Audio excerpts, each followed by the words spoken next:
माधवानंद जेना Jajpur Bahujan Samaj party जिला सभापति। ये जो मुख्य दाबी आमर रही बाबा साहेब आंबेडकर जो न्याय मंदिर तैयारी करथिले दिल्ली रा पार्लियामेंट भवन, ए पार्लियामेंट भवन को न्याय मंदिर भीतर को देवी देवता आसवा बदल में सब शैतान पशि जाइछन्ति।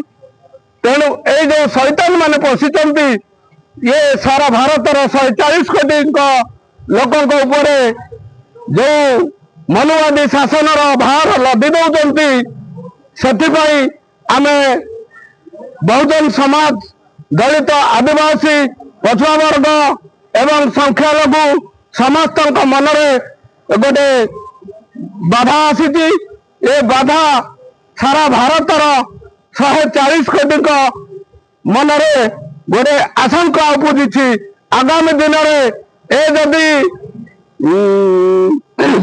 बीजेपी सरकार ए समाज आउ 5 वर्ष रहे आगु सब अनुवादी शासन में लिप्त करदेव। से आज आम ये जो महामहिम राष्ट्रपति को दाबी पत्र नहीं आसीचु बहुजन समाज पार्टी तरफ जाजपुर तरफ। तेणु ए संसद भवन अमित शाह को विदा करा बहिष्कार पार्टी करा।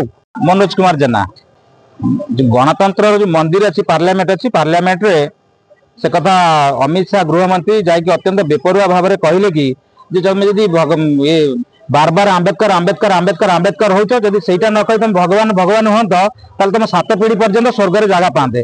तो मोर कहवा कथा यहाँ माने तुम भगवान भगवान हम स्वर्ग में जगह पाइब जेहेतु तुम आंबेडकर आंबेडकर हो तुम नरकर पड़ो। तेज आमर से स्वर्ग नरकर कथा आमको भय स्वर्गर लोभ देखा दरकार नहीं कि नरकर भय देखा दरकार नहीं। आम जो मर्त्य मंडल अच्छु ये छात्र शिक्षा दरकार अच्छी, बेरोजगार रोजगार दरकार अच्छी, दरदाम आकाश छुआ यही सब कथा को नियंत्रण करने को अमित शाह आवश्यकता अच्छी। गृहमंत्री हिसाब से मणिपुर जलुची मणिपुर कथा बुझार अच्छी, बांग्लादेश में निरीह हिंदू मान अत्याचार होची से कथा भी बुझार अच्छी। से ताकू न बुझे आंबेडकर जो वक्तव्य बेपरुआ वक्तव्य देले से आम महामहिम राष्ट्रपति उद्देश्य जिलापाल दाबीपत्र देलु कि राष्ट्रपति तुरंत बरखास्त करंतु मंत्रिमंडल।